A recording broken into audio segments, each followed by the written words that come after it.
I think nowadays it'd be safe to say that anime and manga are two of the biggest consumed medias that are unrivaled by any sort of measurement. And because of this, the phenomenon of anime and manga has grown to an absurd amount of population. Absurd in the sense of it's hard to fathom, not saying that it's not well deserved. For anime and manga have had a lot of growth over the years from its inception in around the 1950s.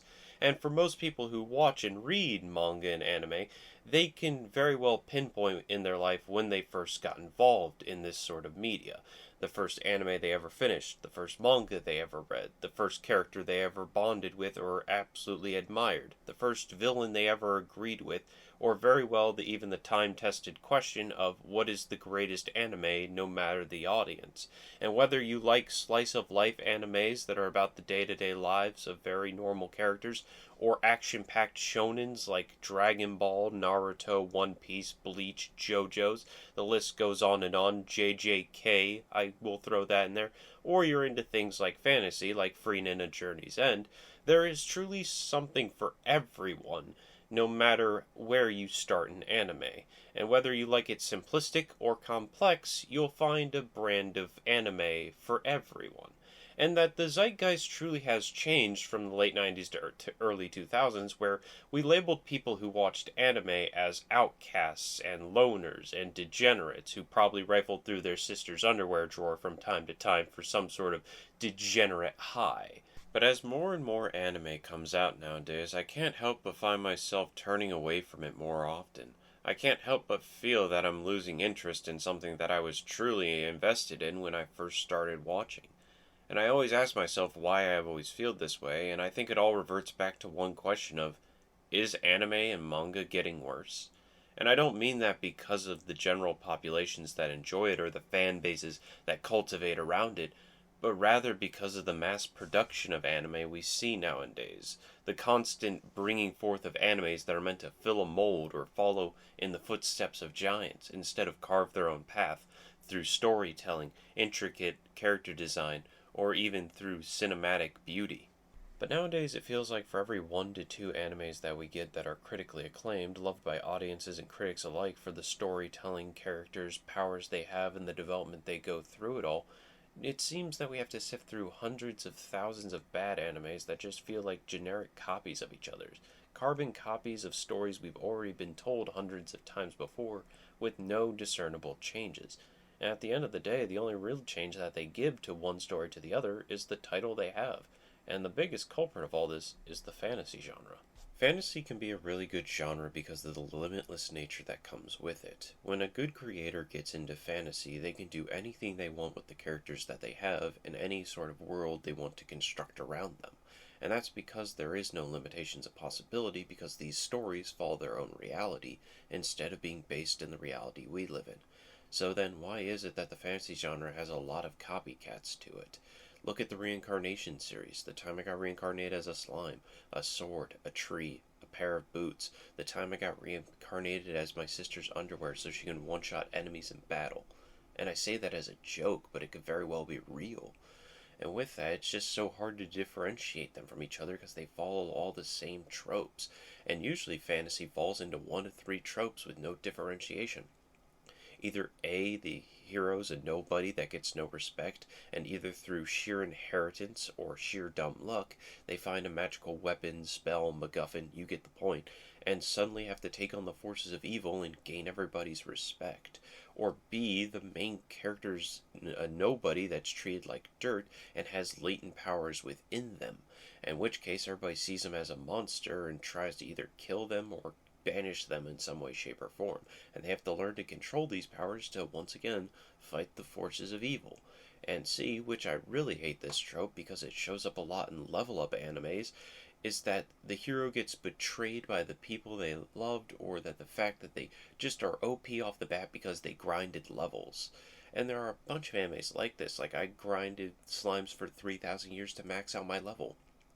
or even Artifactor, I think it's called, where the guy falls into the lowest level of the dungeon and starts killing monsters and instantly becomes powerful enough to start crafting SUVs and guns with a lolly's vampire girl. And you think I'm joking, but no, that's a real anime. And it just gets so boring when all these tropes just seem to be one and the same. It questions, where did the creativity and fantasy even go? What happened to the gritty darkness of Berserk? Yeah, Berserk was really messed up. It showed the inner amalgamations of one man's own self-torment, but it was so beautifully done in a world so far beyond our own. Mura decided to take his own reality and push it to its absolute limits. But nowadays it just feels like everyone follows this template of fantasy worlds have castles, swords, spells, mages, hot women, easy women, women who serve beer in bars, and it's just so boring. And it feels so lifeless when you go from things of the past that had such great potential to where we are now. Especially with Freenet and Beyond Journey's End, which I really enjoy and really do think helps redefine the fantasy genre as a whole of what you could possibly do.